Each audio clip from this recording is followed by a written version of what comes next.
আসসালামু আলাইকুম। 11তম ম্যাথ ক্লাসে স্বাগতম।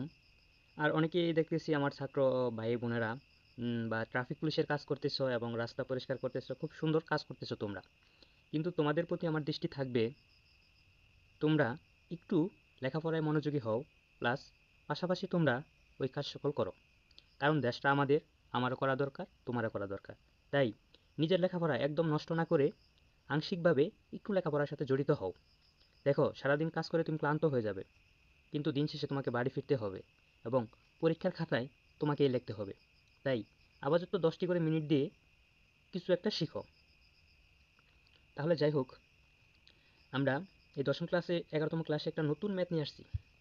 আমরা প্রত্যেক দিনে নতুন কিছু না কিছু নিয়ে আসি, কিন্তু এই প্রশ্নটা কিন্তু বিগত জব পরীক্ষাতে আসছিল, যেটা একাধিকবার আসছে। আর আমার প্রত্যেকটা ম্যাথই একাধিক চাকরির পরীক্ষাতে আসে, এবং সেই ম্যাথগুলো আমি বইয়ের খুঁজে খুঁজে বের করি, বইয়ের কোন অঙ্কর সাথে মিল আছে। আমি দেখি প্রায় আপনার 100-তে 100%ই আমাদের সাধারণ গণিত যে আছে ওইখান থেকে আমাদের প্রশ্নগুলো হয়ে থাকে। সেক্ষেত্রে আমি শিক্ষার্থী ভাইদের বলবো যে তোমরা যখন লেখাপড়া করবে, তখন নবম দশম শ্রেণীতে যে ম্যাথগুলো থাকে তোমরা পরিপূর্ণ অধ্যয়ন করো, যা তোমার চাকরির ক্ষেত্রে খুব গুরুত্বপূর্ণ একটি ভূমিকা পালন করবে। তাহলে আজকে আমরা এই ম্যাথটি করব। এই ম্যাথটি 1/2 রুট কমা 1 2 ধারাটির কোন পদ 8 2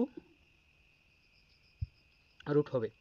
তাহলে এটা আমাদের এখানে দেওয়া আছে, ক দেওয়া আছে 10, খ 12, গ 9 এবং ঘ 11। তাহলে এটা সঠিক প্রশ্ন কোনটা সেটা আমরা দেখব। তাহলে সেক্ষেত্রে আমাদের একটা সূত্র প্রয়োগ করতে হবে। এটা হচ্ছে আমাদের সূত্র। তাহলে এই সূত্রটা প্রয়োগ করলে আমরা সলভিং পাবো। তাহলে এখানে আমাদের এ এবং এ কিউ এন এই বিষয়গুলো আমরা নবম এবং দশম ক্লাসে দেখছি। সেক্ষেত্রে আমি এটা বিস্তারিত বুঝাবো না, এখানে আমি শর্টকাটে বুঝাচ্ছি। এখানে সাধারণ অন্তর বের করতে হবে আমাদের। সাধারণ অন্তর হচ্ছে দ্বিতীয় পদ বা প্রথম পদ। দ্বিতীয় পদ দিতে হবে, দ্বিতীয় পদ হচ্ছে 1 এবং প্রথম পদ হচ্ছে এটা। তাহলে এটা দিয়ে আমরা নিয়ে নিলাম, এখানে 1 বাই এবং এটা দিয়ে দিলাম। তারপর এটাকে আমরা বিপরীত করে দেবো বা উল্টিয়ে দেবো, কি জন্য, মানে কাটাকাটির সুবিধার্থে। তো সেই জন্য এটাকে এই যে 1 1 কেটে দিলাম, আর রুট আছে এটাকে আমরা রুটটা তুলে দিলাম, সরাসরি 2 নিয়ে আসলাম। তাহলে আমাদের কিন্তু সাধারণত বের হয়ে গেছে। তাহলে এ হচ্ছে আমাদের প্রথম পদ। প্রথম পদ কত আছে, এটা গুণাকারে, আর কিউ হবে, কি হবে আমাদের সাধারণত 2, আর এন হবে আমাদের পদ সংখ্যা, যেটা আমাদের এই জায়গায় দেওয়া আছে। তো তাহলে আমরা এটা কিন্তু সহজেই করতে পারি, কিন্তু আমরা এখানে একটা কাজ করব, এটাকে আমরা রুট করে দেব। এটা আমাদের রুট দেওয়া প্রয়োজন, এটা মিস্টেক হয়েছে, রুটটা দিয়ে দিব।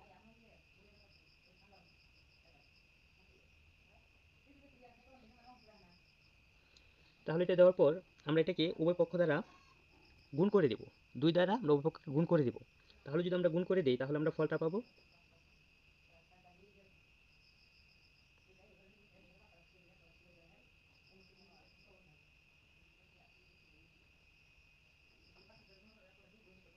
এটা আমরা 2 দ্বারা উভয় পক্ষকে গুণ করে দিলাম।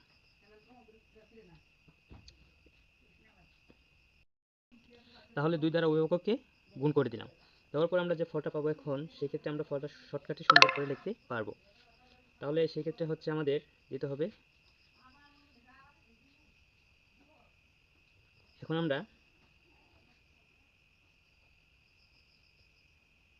এটা কি জন্য করলাম আমরা হয়তো জানি, এটাকে আমরা একটা কমন নেব, সেই জন্য আমরা এটাকে এই কাজটা করলাম।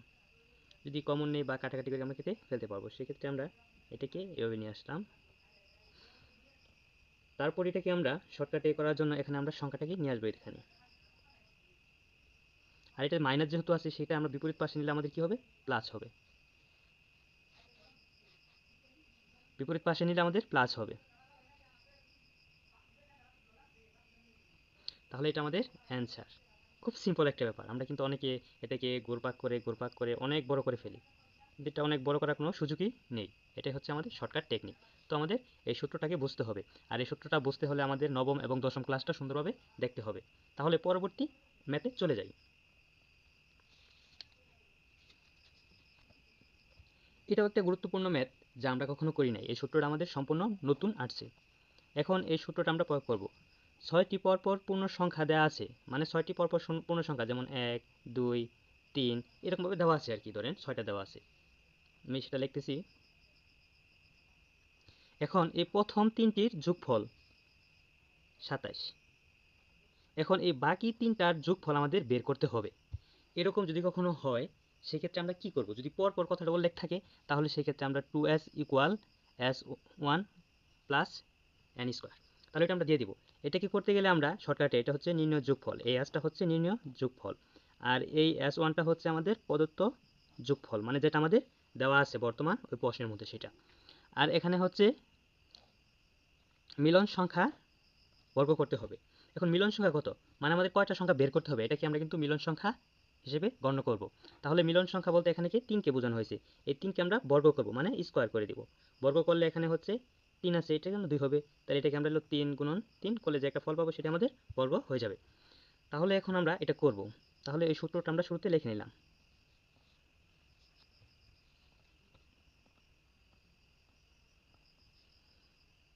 তাহলে s1 প্রদত্ত, যোগফল 27, পরে যোগ কত হবে 3, এই 3কে আমরা বর্গ করব, পরে হচ্ছে 27 যোগ, তাহলে 3কে বর্গ করলে আমাদের 9 হবে, তাহলে হয়ে গেল আমাদের কত 36। একদম সিম্পল একটা ব্যাপার, এটা কিন্তু চাকরি পরীক্ষাতে আসছিল, তাই সেক্ষেত্রে যাহা আসে তাহাই আসে, সেক্ষেত্রে আমরা একটু মনোযোগী হলে আমাদের কিন্তু ম্যাথ নিয়ে কোনো চিন্তা করার দরকার নাই। তাহলে এটা আমাদের 36 ডান। আমরা পরবর্তী ম্যাথ করব।